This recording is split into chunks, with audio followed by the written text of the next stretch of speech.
Nós viemos para esse lugar porque nós somos cristãos, amém?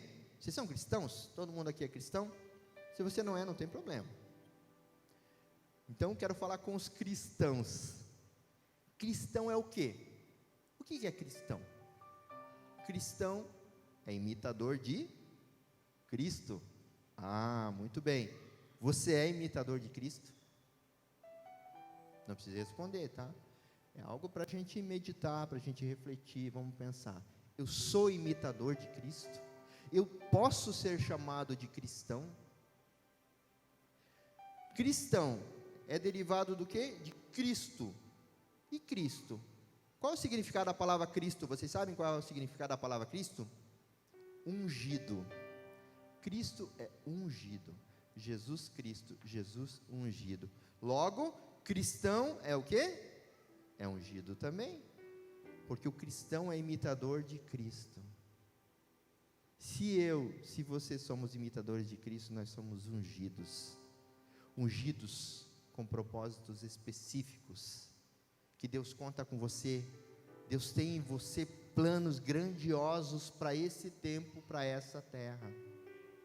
Mas para que isso aconteça, você tem que realmente ser imitador de Cristo. Sabe, amados, nós temos todo o Antigo Testamento para conhecer sobre Deus. Esses dias nós temos um grupo de estudos que é o Start, toda quinta-feira, 19h30. Se você quer aprender mais da palavra de Deus, venha. E nesse grupo de estudo, um irmão perguntou para mim: pastor, eu não sou de ler, eu sou preguiçoso, eu nunca fui ler, não tenho muito estudo, mas eu gostaria de começar a ler a Bíblia. Como que eu começo? E era uma pessoa que ela não tem intimidade com a palavra de Deus, pouco conhecimento, pouco tempo de conversão.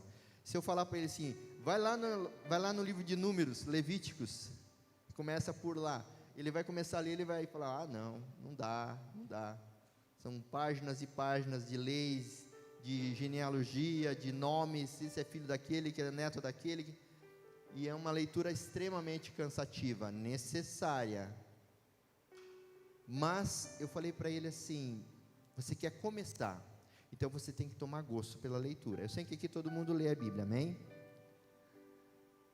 Então você tem que gostar, você tem que criar gosto por ler. Então a leitura tem que ser prazerosa, o início tem que ser prazeroso, e você vai começar a entender. Eu falei, começa nos Evangelhos, Mateus, Marcos, Lucas, João, e depois vai para as cartas paulinas, 1 Pedro, 2 Pedro, até Apocalipse, e depois você começa o Antigo Testamento.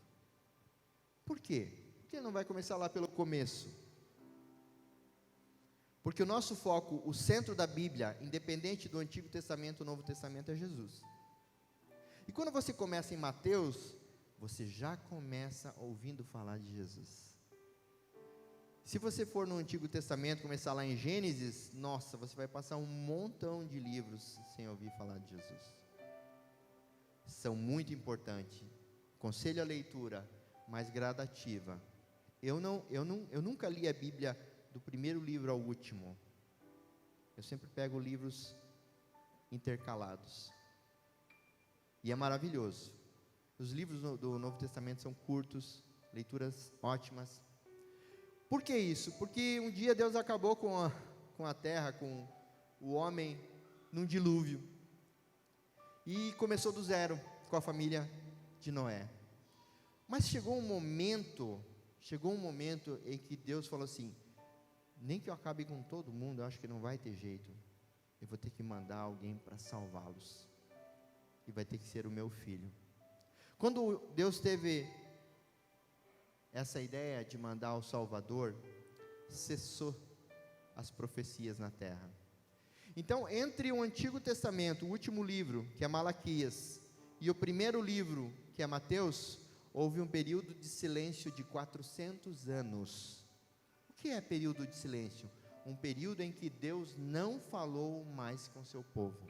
Você já imaginou? Você está na terra e não ouvir Deus falar em momento algum, em lugar nenhum. Ele deixou sua lei, através de Moisés, mas ele se retirou. E Malaquias foi o último profeta, aí cessou. Quando nós chegamos nos evangelhos, que é Mateus, teve um profeta, chamado João Batista. Já ouviram falar de João Batista? É aquele que perdeu a cabeça, foi decapitado. Ele foi o primeiro profeta do Novo Testamento. E o que ele veio fazer? Ele veio pregar o arrependimento e avisar: ei, o Messias está chegando, o Messias está chegando. É tão maravilhosa essa leitura. Pega ali no livro de Mateus, do capítulo 1, já é bem no início a história de João Batista. Eu prefiro até que você pegue no livro de Lucas, porque conta a mesma história, mas é mais detalhado no livro de Lucas. E ele fala de Jesus, e ele prega Jesus, e era um profeta muito doido. Era um profeta que comia gafanhoto e mel, sabiam disso? Ele vivia no deserto. Tinha uma profecia de Isaías que falava: era a voz que clama no deserto. Pois então, era João Batista. E o cara era muito top. Ele não se corrompia e não negociava princípios. Ele não negociava princípios. E ele tinha um monte de discípulo que começou a seguir ele, porque ele tinha a palavra de Deus. Palavra de Deus. Estou contando essa história para vocês entenderem melhor depois. Mas um dia, ele estava batizando no Rio Jordão, e nisso passou Jesus, do outro lado. Ele parou, olhou para os seus discípulos e disse: eis o Cordeiro de Deus, aquele que tira o pecado do mundo, o qual eu não sou digno nem de desatar as suas sandálias. Sigam-o. Tudo que ele tinha feito tinha um propósito. Desde quando ele nasceu até aquele momento ele tinha um propósito. E qual era o propósito? Apresentar o Salvador da humanidade. E todos os seus discípulos, sabe o que eles fizeram? Abandonaram João Batista e seguiram a Jesus. Ele ficou muito furioso. Não ficou não. Ele sabia que ali o seu propósito tinha se cumprido. Amém? Você sabe qual é o propósito que você tem? Você sabe o que você nasceu para fazer? Aquilo que queima no teu coração, talvez você saiba, mas talvez você não saiba expressar. Mas existe algo. Todos nós nascemos com um propósito. Nós não estamos na terra à toa. Você não é um erro, você não foi feito por acaso. Isso não existe. Você tem um propósito. E Cristo veio na terra com um propósito, que era morrer por mim e por você. Esse era o propósito de Cristo. E Ele veio e Ele cumpriu esse propósito. Eu vou ler um texto que eu nomeei de o mapa, porque é um mapa.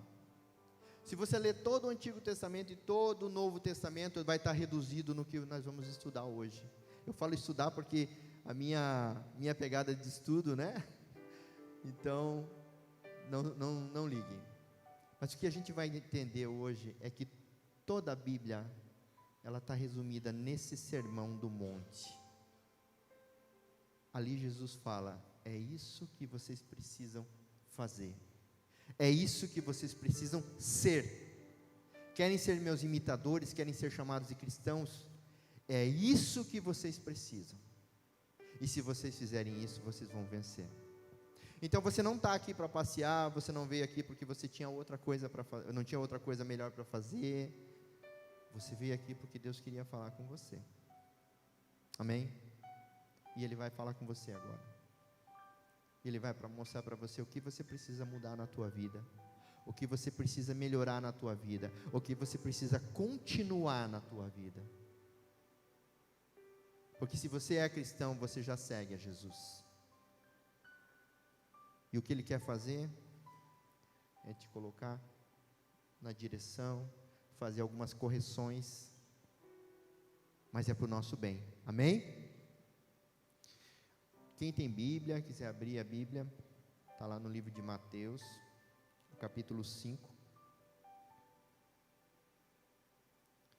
Nós vamos ler do 1 ao 14.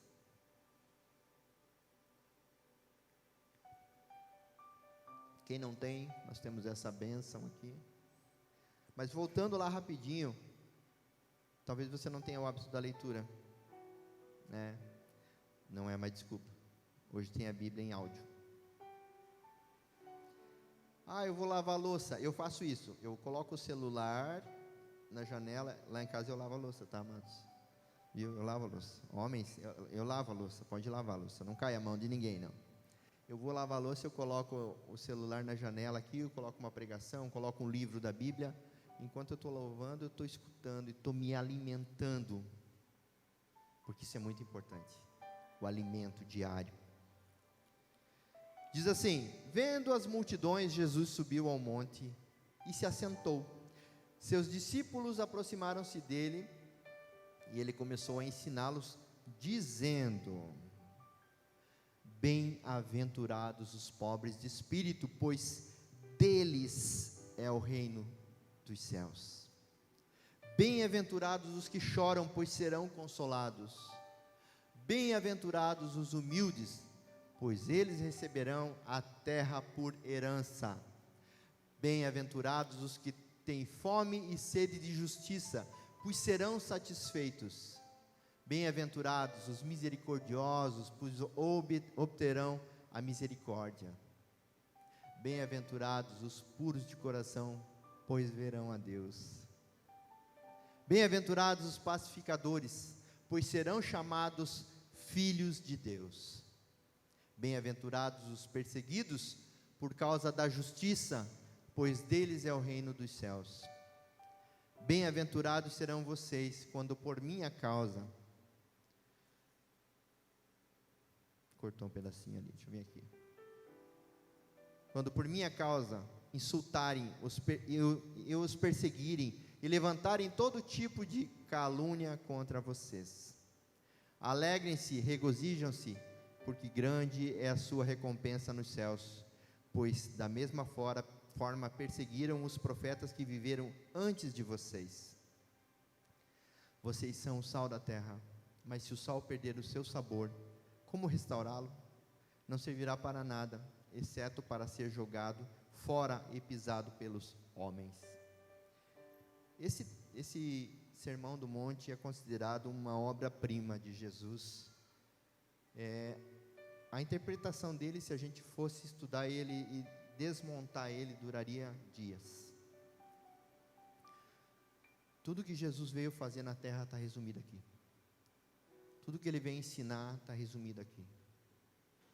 E ele deixou dessa forma para que a gente pudesse estudar exaustivamente, até chegar na conclusão que é muito difícil.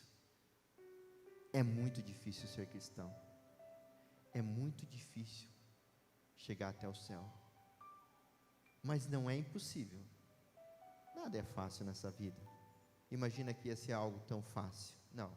É muito difícil. Bem-aventurados, na minha versão, em outras versões bíblicas fala felizes. Felizes. Então, no lugar de bem-aventurado é colocado feliz. Mas independente da versão, a gente precisa cumprir com estes propósitos para herdar o reino de Deus, os céus. Amém? Vamos lá. Eu vou fazer uma interpretação rápida de cada um deles, para que Deus fale contigo, e você entenda o que você precisa fazer. Bem-aventurados os pobres de espírito, pois deles é o reino dos céus. Pobre de espírito. Então, pobre deve ser o miserável, né? A gente costuma falar, é um pobre de espírito, ou é um rico de espírito? Pobre de espírito, amado, não é miserável, não é pobre. É alguém que não tem orgulho, é alguém que não tem soberba, é alguém que não se importa em seu segundo lugar. É alguém que não se importa em ceder o seu lugar. O pobre de espírito é aquele que sabe que depende de Deus totalmente, que ele é totalmente dependente do Senhor, e que ele não consegue nada sem o Senhor. Esse é o pobre de espírito. Muitas vezes nós somos altivos, muitas vezes nós somos, achamos que nós conseguimos e que é fruto do nosso esforço, do trabalho do nosso braço. Quando a gente faz isso, a gente está falando que Deus não tem nada a ver com a nossa vitória, que ela pertence a mim. Você não é um pobre de espírito. Pobre de espírito é alguém que é humilde de coração.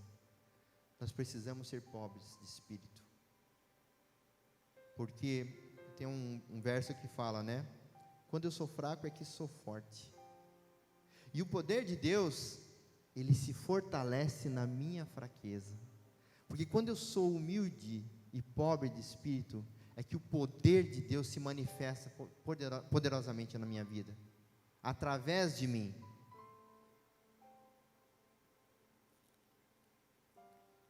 Bem-aventurados os que choram, pois serão consolados.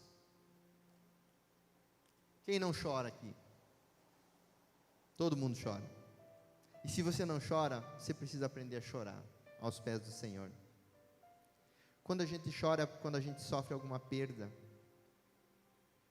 quando a gente chora, é quando existe algo na nossa vida que nós não temos controle, que fugiu totalmente ao nosso controle, que eu não tenho condição de resolver, de arrumar. Aí é que entra a dependência de Deus. Porque se Deus não consertar essa coisa errada na tua vida, esse problema, Ele vai te consolar, amém? Sabe por quê? Porque Ele mandou, em João 15 fala que Ele mandou o Consolador, o Espírito da verdade, para cuidar de você, para te consolar nos momentos difíceis. Como é difícil quando a gente perde alguém ente querido, né? Como é duro. É uma dor que normalmente não tem nome. Não tem nome. E você sabe que é alguém que vai te fazer falta, que vai te gerar saudade, e você não tem o que fazer. Você vai chegar num enterro e vai falar o que para a pessoa para consolar ela? Não existem palavras que consolem alguém que perdeu, um pai que perdeu um filho que perdeu um pai. Não existe palavras. Nesse momento, sabe o que é melhor a fazer? É dar um abraço. E dar um abraço e falar, estou aqui, conta comigo. Porque quem vai consolar aquele coração é o Espírito Santo de Deus. Só Ele. Se você não chora, comece a chorar. Porque o dia que você chorar, você vai sentir a mão do Espírito Santo sobre tua cabeça. Você vai começar a sentir o Espírito Santo dizendo, ei, eu sou contigo. Não importa o que você está passando. Não importa essa dificuldade, eu sou contigo. Aguenta firme. Aguenta firme.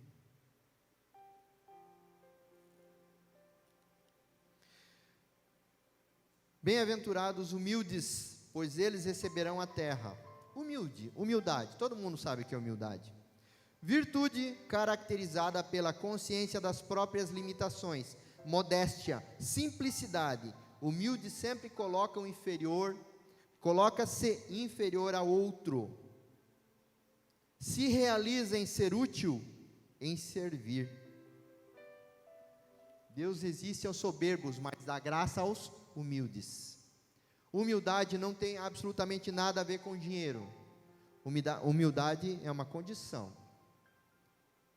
É uma forma como você vive, como você vê e como você vive. Você pode ser um milionário e você pode ser humilde. Você pode ser pobre e pode ser soberbo, arrogante. Seja humilde, independente da tua condição. E ser humilde é o quê? Ser humilde é tratar o outro sempre acima de você, sempre melhor que você está para servir. Jesus é Filho de Deus, amém? Jesus é Rei, amém? Jesus é Mestre, amém? Qual foi o exemplo de humildade que Ele deu? um monte, mas o principal, ele lavou os pés dos seus discípulos. Isso é algo muito louco, enquanto eles estavam brigando, discutindo, quem era o maior dentre deles, Pedro disse, não, eu curei 5, o outro, não, eu curei 10, mas eu expulsei 3 demônios, não, mas eu fiz isso, eles estavam discutindo quem era o mais poderoso, e Jesus pega uma toalha, uma bacia, e lava os pés deles.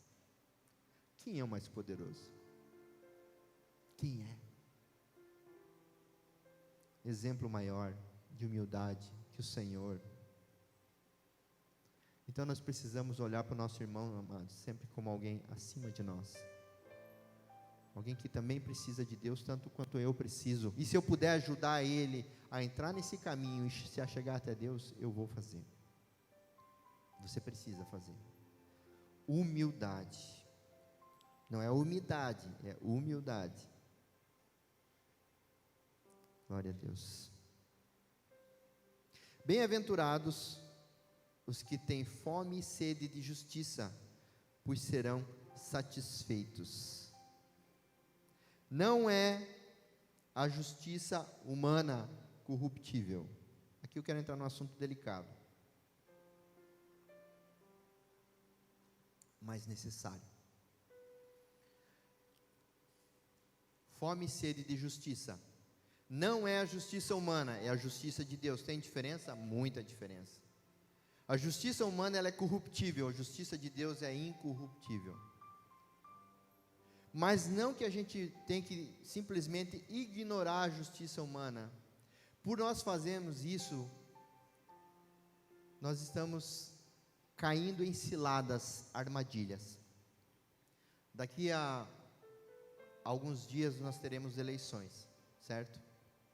Fica tranquilo, eu não vou fazer propaganda política de jeito nenhum. Mas eu preciso te alertar. Não vota em branco, não vota nulo. Olha quem tem princípios, olha os valores e direciona o teu voto. Porque de tanto a gente ignorar isso e a gente não dá bola para isso, hoje existem leis que batem de frente com os princípios de Deus. Todo mês eles tentam aprovar a lei do aborto. Todo mês.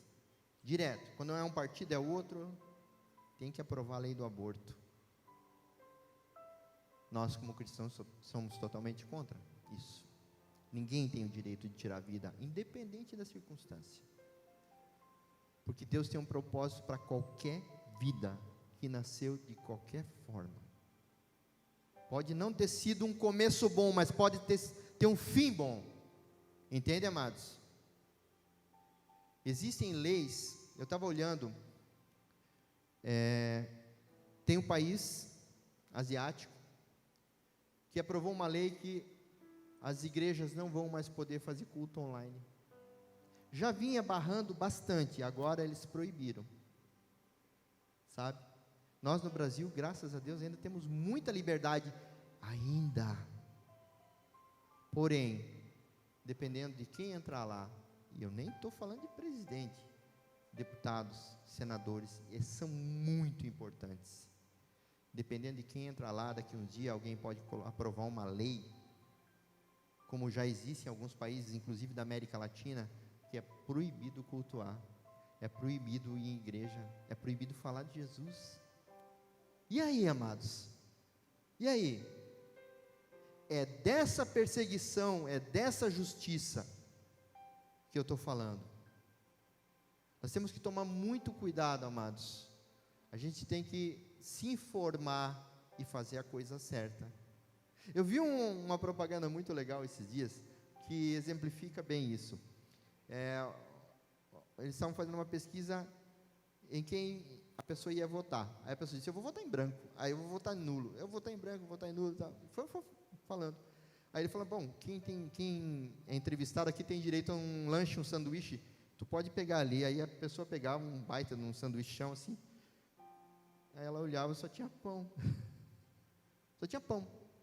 Não tinha salada, não tinha maionese, não tinha presunto, não tinha hambúrguer, não tinha nada, era pão com pão, sanduíche de pão com pão. Aí a pessoa, sim, que sanduíche é esse aqui? É exatamente o que você faz quando você vota nulo ou branco, você deixa outra pessoa escolher no teu lugar. E aí a pessoa vai colocar o que ela quer. Se ela não quer colocar nada, ela não vai colocar nada. Amados, o voto nulo, o voto branco vai para partidos que têm maior votação. Tem que votar com consciência. Porque o povo que tem um homem que teme a Deus é abençoado. Se não, sofre. Então, se você não olhar para você, olha para os teus filhos. Se você não se importa, pensa nos teus filhos, nos teus netos, que poderão sofrer as consequências de uma votação mal feita. A gente não pode ser egoísta, a gente sabe que eles vão sofrer. Então, se a gente pode evitar isso, consciência. E sempre orando pelos nossos líderes, sempre. Não importa quem seja. A palavra de Deus diz que nós temos que orar pelas nossas autoridades, então ore por eles, sempre. Bem-aventurados os misericordiosos, pois obterão misericórdia. Que bom que todo mundo aqui é misericordioso, amém? O que é misericórdia? Vocês sabem o que é misericórdia? Misericórdia é ter dó das pessoas. Não é isso não, muito pelo contrário.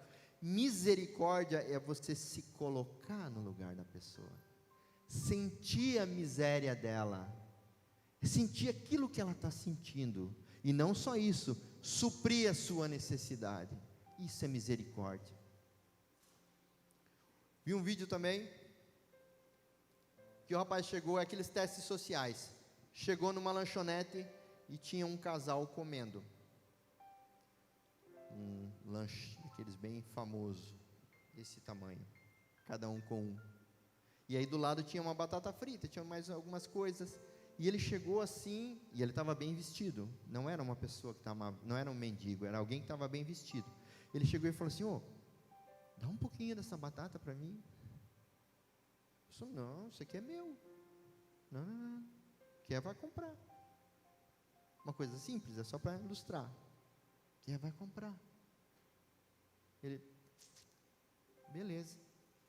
Saiu na rua, tinha um mendigo sentado numa pracinha, comendo um pastel, que ele tinha ganho. E junto com aquele pastel tinha mais 2 que estavam do lado. O rapaz sentou do lado dele, olhou para ele e falou assim: dá um aí. O mendigo pegou aquele pastel e deu para ele. Na hora. Ele pegou e começou a comer o pastel. A gente assiste e chora, né? Claro, sempre. Eu choro, pelo menos. O rapaz tirou um monte de dinheiro, não sei quanto que tinha ali, e colocou do lado do mendigo. O mendigo chorou. Sabe por que o mendigo teve misericórdia? Porque ele conhece a realidade, ele vive ela. E alguém que vive uma realidade de miséria, ele tem muito mais compaixão. Ele sabe o que é isso, e ele ajuda, e ele faz, e ele dá. Quem nunca passou por isso, que está sempre comendo do bom, do melhor, se vestindo do melhor, tendo o melhor carro, a melhor casa, que nunca passou por isso, não é impossível, mas é difícil entender o que o seu irmão está passando. Misericórdia é um dom que nem todo mundo tem, mas você pode trabalhar ela e pedir para Deus, porque Deus pode derramar sobre a tua vida. É complicado você olhar para alguém necessitando de algo, às vezes não é nem coisas, e você passar e virar o rosto e fazer de conta que não é com você. É até fácil de fazer, mas e depois? Quando você coloca a cabeça no travesseiro, qual é o sentimento que vem? Como eu posso dizer que eu sou cristão, que eu amo a Deus e que eu sou imitador de Deus, se uma coisa óbvia que Jesus ia fazer eu não faço? Misericórdia. sejam bem-aventurados. Bem-aventurados os puros de coração, pois verão a Deus. Isso aqui é tremendo. Como é que eu vou ver Deus? Como eu vou ver Deus? Puro de coração, como eu fico puro de coração? Vocês conhecem aquelas pessoas que só murmuram, só reclamam? Você conhece alguma pessoa assim? Que acorda reclamando e vai dormir murmurando? Ela nunca vai ver Deus. Puro de coração é quando você consegue se livrar de sentimentos e pensamentos negativos, ruins. Quando você para de pensar mal de uma pessoa e você consegue olhar para ela com misericórdia e falar, eu vou orar por ela. Isso é ser puro de coração. Porque quando isso acontece, quando você consegue tirar do teu coração tudo aquilo que é ruim, você começa a ver Deus em tudo. Absolutamente tudo. Você consegue ver a mão dele em tudo quanto você vive. Uma coisa simples. Um passarinho, uma árvore que frutifica, o teu filho que fala uma palavra, você consegue ver Deus, consegue ver o poder de Deus. Quando você está com o coração pesado, cheio de amargura, você só consegue ver o que os teus olhos veem. A fé é praticamente inexistente, porque a fé é o crer sem ver. Como é que você quer agradar a Deus se você não crê? Se você não tiver fé? Muda o teu modo de pensar. Que não saia da tua boca palavras amargas, que dessa fonte aqui saia só palavras doces. Não julgue, não critique. Se preocupe com você, se preocupe com os teus sentimentos, com o que você está pensando e com o que você vai fazer. Sabe, amados? Isso também é você não revidar às vezes uma provocação. Porque é muito fácil, tu está no trânsito, alguém vai te dar uma fechada. E aí você, o seu abençoado. Não é bem assim, né? Mas que seja assim. Ao invés de você xingar, pai abençoado, vai, eu faço isso. Eu também xingava, muito. Xingava, brigava, arrumava encrenca no trânsito. Não, hoje alguém me fecha, eu, vai, seu abençoado, está com pressa, né? Deus te acompanhe, Deus te abençoe. Isso muda tudo. Sabe por quê? Porque você não colocou no teu coração algo que vai te fazer mal. Você colocou algo, ou melhor, você nem colocou nada de ruim. Você resolveu o problema ali. E o inimigo, ele é astuto. E ele faz muito isso. Que é tentar tirar a tua paz. Aí que nós pecamos. Então, amados, pureza de coração. Tem uma versão que fala limpos de coração, que é a mesma coisa. É limpo de qualquer pensamento, sentimento ruim. Quem era assim? Jesus era assim. Jesus era assim. Então eu sou imitador de Jesus, então eu também tenho que ser assim. Glória a Deus. Bem-aventurados. Bem-aventurados os pacificadores, pois serão chamados filhos de Deus. Essa é uma característica que todos precisamos ter. Promover e refletir a paz de Jesus, a paz que excede todo entendimento. A paz que excede todo entendimento. Já ouviram essa expressão? É um versículo. A paz que excede todo entendimento. É uma paz que você não consegue explicar. É uma paz que pode ter um furacão ao teu redor. O mundo pode estar caindo. Pode ter uma guerra ali do outro lado do muro. E você está tranquilo. Sabe quem dá isso? Só Deus. Não existe outra forma. E essa paz a gente só alcança quando as bem-aventuranças fizerem parte da nossa vida. Quando elas fizerem parte, você não vai estar preocupado se você vai morrer ou se você não vai morrer. Porque você sabe quem você é e você sabe para onde você vai. Todo mundo aqui sabe quem é e para onde vai? Amém? Se você não sabe, vai procurar saber. Você não está aqui à toa, você não é um erro, você não caiu do céu por engano, misericórdia, quem caiu do céu foi Satanás. Você não nasceu por engano, Você nasceu porque você tem um propósito. E você nasceu porque um dia você vai voltar para Deus. Vai voltar a morar com Ele. Então, amados,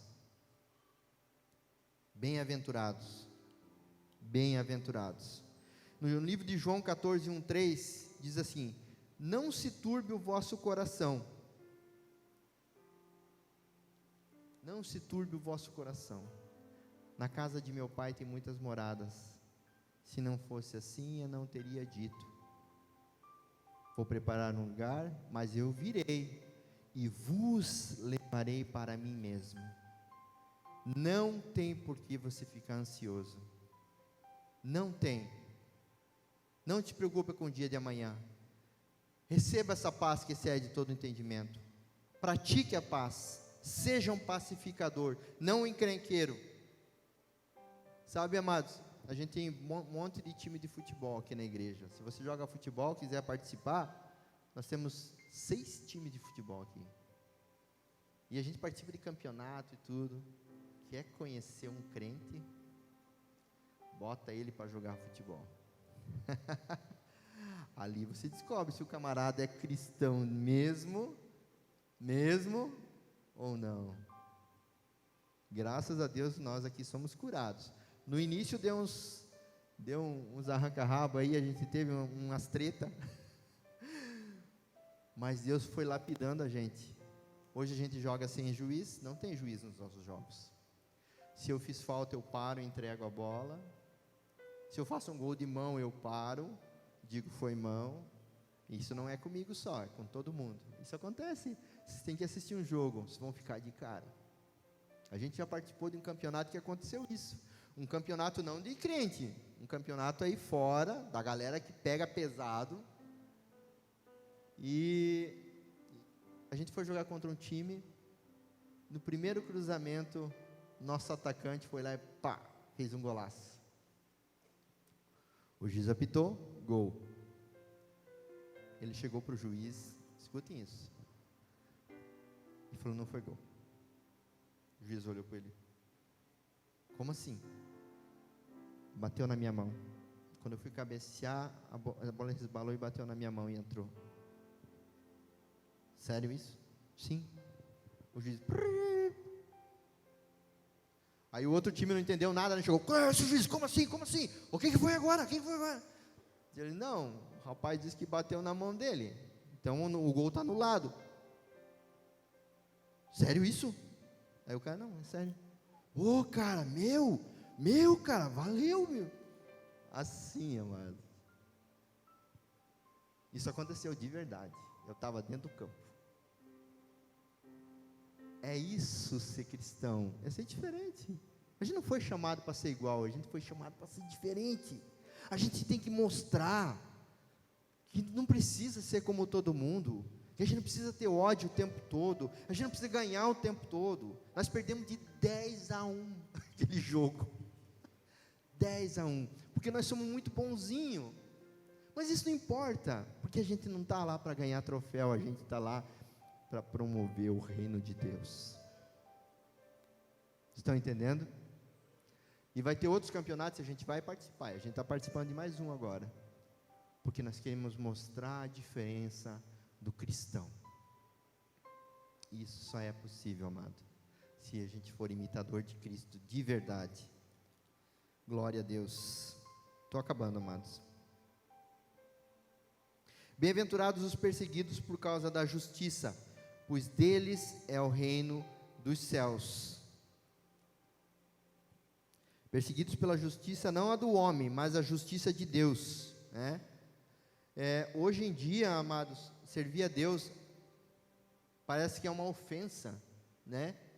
Os princípios que você tem, se você fala para algumas pessoas, dizem, não, isso aí está errado, não é mais assim, isso é obsoleto, isso é passado. E eles não se contentam em não crer, em não aceitar. Eles têm que te oprimir e te enfiar a goela abaixo, que não é assim. Não há respeito. Então, se você for perseguido por causa da justiça de Deus, não fique triste, porque você é um bem-aventurado. Amém? Oh Jesus, bem-aventurados sois vós, quando por minha causa os insultarem, perseguirem e levantarem todo tipo de calúnias contra vocês. É interessante esse texto, né? Bem-aventurados serão vocês quando? Isso quer dizer, vai acontecer. Em algum momento vai acontecer. Bem-aventurado quando vocês forem perseguidos. Quer dizer, nós vamos ser perseguidos. Ainda não é tempo, amados. Apocalipse fala que vai chegar um momento em que não vai ter jeito. Diz que o tempo seria abreviado para que muitos dos escolhidos, dos eleitos, não abandonassem a fé. A gente tem que tomar muito cuidado, amados. Nunca negociar princípios, nunca recuar. Nós ainda temos liberdade. Hoje em dia, eles não fazem isso de uma forma forçada só. Eles entram na mente, na nossa mente, na mente das nossas crianças, e ali eles mudam a forma de ver Deus. Nós temos que tomar cuidado com o que os nossos filhos assistem, aprendem, estudam. Temos que estar ligado o tempo todo, para que eles não se corrompam, para que não corrompam eles, e aí depois de grande, acabarem fazendo coisas que são totalmente contrárias àquilo que nós aprendemos, que são princípios de Deus. Por isso que a palavra de Deus diz: ensina teu filho no caminho que deve andar, que mesmo depois de grande não se desviará dele. Vem para a igreja, traz o teu filho junto, sempre, sempre. Isso é necessário, porque ele vai escutar, ele vai absorver, ele pode até não responder agora, mas ele vai absorver essa mensagem.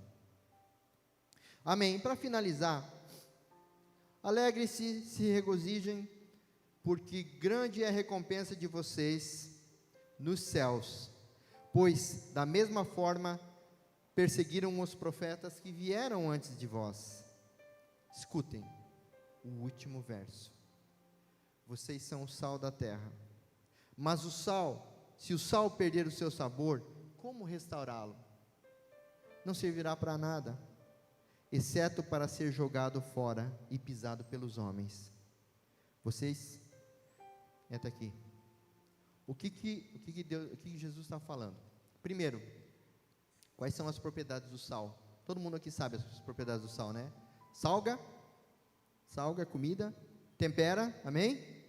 Deixa a comida saborosa. O que mais? Salga, tempera, conserva, amém? Conserva. Antigamente não tinha geladeira, como é que eles conservavam a carne? Salgavam bem ela, né? Deixavam ela secar. Por quê? Porque com o sal a carne não apodrece, porque as bactérias que consomem a carne e faz ela apodrecer, não sobrevivem ao sal. Olha o que Jesus comparou a gente com algo tão tremendo. Eu fui pesquisar e achei mais 21 características do sal.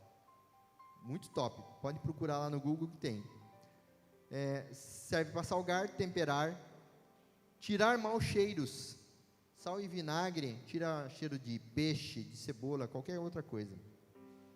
Aliviar a garganta. Se você está com problema na garganta, faz uma água com sal, uma salmourinha, faz um gargarejo, ajuda. Tira mofo de roupa, de parede. Sal tem inúmeras propriedades, inúmeras. Mas a principal dele, o sal provoca sede. Se o sal perder o gosto, para que serve? Para nada, para ser pisado pelos homens. Vocês nunca podem perder o gosto, porque vocês são sal da terra, luz desse mundo. Se você, quando conversa com alguém, não provoca sede, amado, tem alguma coisa errada. Tem alguma coisa errada. Se ao conversar com alguém, você falar com essa pessoa e não sair Jesus da tua boca, e não sair, ele mudou minha vida, e não sair, eu sou grato a ele, tem alguma coisa errada. Será que você está perdendo o gosto? Ou será que Jesus não fez nada por você? Sabe, amado, você pode viver sem Jesus, tranquilamente. Mas se você morrer sem Ele, e viver com Jesus é viver Jesus.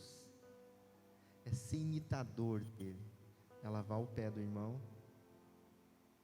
É cuidar do enfermo. É visitar o preso. Tudo isso. É difícil? Talvez. Quando há amor e misericórdia na tua vida, não é. É um prazer. Servir a Cristo tem que ser um prazer, amados. Você tem que fazer com vontade, com gosto. Porque eu quero ser igual a Cristo. E se eu tiver que morrer como Ele, como os seus discípulos, a maioria dos seus apóstolos morreram como Ele, sabia? Crucificado. Alguns de ponta cabeça. Então, amados, se você não está provocando sede em alguém, nós vamos orar para que isso mude. E você comece a temperar, a dar sabor no teu trabalho, na tua casa, na tua escola, a provocar sede, para as pessoas querem saber mais quem é esse Deus, quem é esse Jesus aí, que você fala tanto. Tem um rapaz que vem na igreja aqui à noite, quarta-feira, você não faz ideia, é difícil o dia que ele não chega com 5 pessoas, diferentes, a cada quarta-feira. Ele fala, ele chega assim, o pastor, vem cá, dá um abraço aqui, aquele lá, depois eu vou reunir eles, tu vai lá orar por eles. Ele é bem assim. Falei, tranquilo, acaba o culto, ele já me pega num canto, ou eu, o Jota, trouxe isso aqui, e as pessoas que ele trouxe, quebrantadas, apaixonadas. O cara provoca sede. Está nele. É um imitador de Cristo. Porque Cristo, onde passava, provocava sede. E ele era seguido por multidões. Multidões seguiam ele. Amado, quer ser imitador de Cristo? Quer ser bem-aventurado? Lê Mateus 5, do 1 ao 14. E não só lê, começa a aplicar isso na tua vida, e você vai ver como ela vai mudar. Você vai ver como você vai começar a arrebanhar gente para Jesus. Amém, amados? Fique de pé que eu quero orar por você. Hoje foi um culto mais de ensino. Mas eu tenho certeza que Deus falou no teu coração, amém? Você entendeu? Amém? Acho que nós vamos sentar e vamos fazer mais 1 hora, porque só um amém, acho que vocês não entenderam. Vocês entenderam? Amém. Vão querer provocar sede nas pessoas? Amém. Porque é muito egoísmo a gente querer ficar só para a gente o que Deus tem. Deus tem muito mais. Muito mais. O que você experimentou hoje, o que você tem experimentado na tua vida, é apenas gotículas de um oceano que Deus quer derramar na tua vida. Sabe, amados, às vezes a gente fica para baixo porque nós temos alguém enfermo na nossa casa, ou porque nós temos alguém que tem problema de vício, ou porque o dinheiro está curto. Tudo isso é humano. Tudo isso Jesus disse que ia acontecer, que nem sempre você ia ter dinheiro, nem sempre você ia ter saúde, mas o importante é que sempre você ia ter Jesus contigo, porque quando o Espírito Santo veio, ele veio para habitar em você, sabe por quanto tempo? Por todos os séculos, dos séculos, ele vai habitar em você até o dia que você se encontrar com Jesus. E se nós temos Jesus habitando em nós todo dia, não é problema humano dessa terra que vai nos impedir de ser feliz, de abençoar e de falar, mano, vem comigo para a igreja. Pô, mas você não tem dinheiro. Eu tenho Jesus, cara. Pô, mas você não tem carro. Tem problema, cara, mas eu tenho Jesus. E ele garantiu que um dia ele vai vir me buscar. Quer ir com ele? Quer ir comigo? Cola em mim. Servir a Jesus não é a garantia que você não vai ter problema, amado, mas é a garantia que ele vai estar contigo para superar todos esses problemas. Você deve ter ouvido uma mensagem top nesse momento. Acabou de vê-la, falou muito com a tua vida e quem sabe passou no teu coração: uau, eu quero muito conhecer esse lugar, eu quero muito contribuir com essa obra. E nesse momento você pode fazer isso. Estou passando aqui para dizer de que há várias formas de nós contribuirmos na obra do Senhor. Às vezes com nossos talentos, os nossos dons, mas também com a nossa contribuição. Sabe que cada vez que você contribui, seja com teus dízimos ou tuas ofertas, você promove para que o reino de Deus se expanda. Para que trabalhos como esse possam chegar a milhares de pessoas, hoje via internet, ou mesmo dentro do ambiente onde nós estamos, aqui na cidade, onde nós temos a The Way Church. Hoje, pelas formas que você vê aí na sua tela, você pode contribuir. Seja o seu Pix, transferências, depósitos. O mais importante é que esteja ligado ao seu coração. Nós vemos na Bíblia Sagrada que haviam pessoas que contribuíam com seus dízimos, outras com suas ofertas. Os dízimos muitas vezes ligados a algo que, para mim, fica mais fácil de planejar. 10% daquilo que eu ganho, eu invisto no reino de Deus. Mas outras pessoas do Novo Testamento já não se atinham mais a dízimos. Algumas delas vendiam tudo que tinham e entregavam. Outras dividiam o que tinham. E dessa forma elas sabiam de que parte dos seus ganhos poderia alcançar a muitos. Então, da maneira como você sentir em seu coração, seja por oferta, seja por dízimos, mas que você possa fazer com todo o seu coração essa contribuição. E saiba, dentro do seu coração, de que cada vez que você estende a mão para que a obra de Deus continue evoluindo, crescendo e se ampliando, as mãos de Deus se estendem sobre você também. Não como um ato de cobrança ou negociação, mas porque Deus é fiel e nunca fica devendo nada para ninguém. Por isso eu convido você a fazer parte desse ministério, dessa obra, com as suas contribuições. E isso fará com que a gente continue ajudando tantas famílias que cada semana são restauradas, que nos procuram em busca de algo que não encontraram em mais nenhum lugar, às vezes sem esperança. E essa esperança não é levada apenas por nós, mas é levada por você, através do seu amor. Então, convido você a fazer segundo aquilo que o Senhor colocar no seu coração de fazer, e com certeza abençoará a muitos. Que Deus abençoe a sua vida, continue nos acompanhando pelos canais, que eu tenho certeza que é só o começo do que Deus ainda fará em sua vida e em sua família.